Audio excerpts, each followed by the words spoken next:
বেশ কয়েকটা দিক আছে। একটা হলো যে এটা নতুন না। এই ধরনের পাল্টাপাল্টি অবস্থা আমরা 99-তে দেখেছিলাম, 1999-এ কার্গিল যুদ্ধ যেটাকে বলা হয়। আমরা একই জিনিস 2008-এ দেখেছিলাম, যখন মুম্বাই আক্রান্ত হয়েছিল। আহ, এমনকি যখন বেলুচিস্তানে যদি কখনো এই ধরনের আক্রমণ হয়, তখনও আমরা দেখি যে পাল্টাপাল্টি বক্তব্য হয়। একটা হলো যে যেই গতি নিয়ে এই পাল্টাপাল্টি বক্তব্য হয়, তাতে যেই গবেষণাটা যেটা দরকার, একটা তো বোঝাই যাচ্ছে যে একটা ইন্টেলিজেন্স ফেল করেছে, কিন্তু যেই গবেষণাটা দরকার এবং এভিডেন্সটা সামনে আনা, সেটা আর হয় না।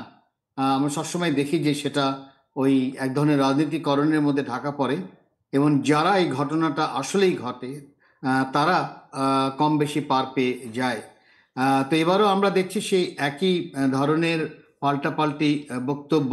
হুম। আহ, আগে এভিডেন্সটাকে যদি খাড়া করতে পারতো, তাহলে হয়তো আমার মনে হয় কিছুটা সুবিধা হতো। কিন্তু এই পাল্টাপাল্টি বক্তব্যে একটা ঝুঁকি সবসময় থাকে যে এটা একটা বড় যুদ্ধের মধ্যে চলে যাওয়া, সেই ঝুঁকিটা সবসময় থাকে।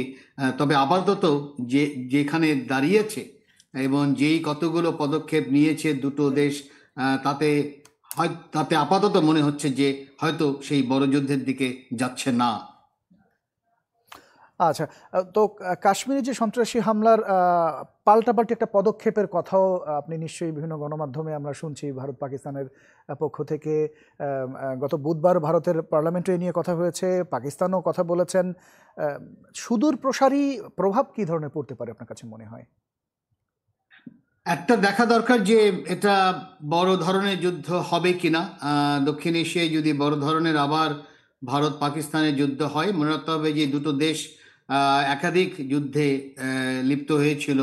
যদি আমি 47 থেকে যদি সেই ইতিহাস দেখি, জি, জি। যদি এখন যুদ্ধের মধ্যে চলে যায়, মনে রাখতে হবে দুটোই নিউক্লিয়ার পাওয়ার, সেটাও একটা বিষয় আছে।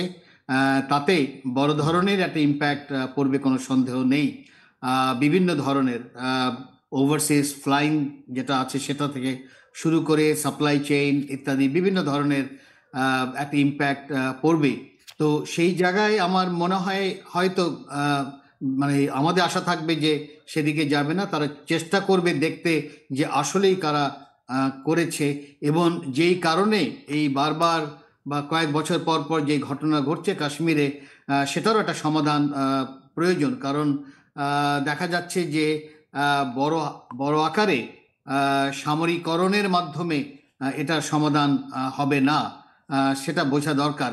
এখন আউট অফ বক্স কোনো চিন্তা আছে কিনা, সেদিকে ইনভেস্ট করছে কিনা, সেটাও দেখা দরকার। কিন্তু যেই মানে একেবারে আই ফর আই যে অবস্থা আছে এখন, তাতে সেই ধরনের আউট অফ বক্স চিন্তা করছে বলে আমার কেউ মনে হয় না, যার জন্য আবার পিছিয়ে যাচ্ছে। আমরা ঘুরে ফিরে ওই মিথ অফ সিসিফাসের মতন উপরে যাচ্ছে, আবার ভারত পাকিস্তান দেখা যাচ্ছে, আবার নিচে চলে আসছে, আবার উপরে যাচ্ছে, আবার যাচ্ছে। এই জিনিসটা আমার মনে হয় দুই পাশের জনগণই বড় আকারে যদি চিন্তা ভাবনা করে, ইনভেস্ট করে, তাহলে হয়তো একটা নতুন ধরনের চিন্তা ভাবনা আসতে পারে।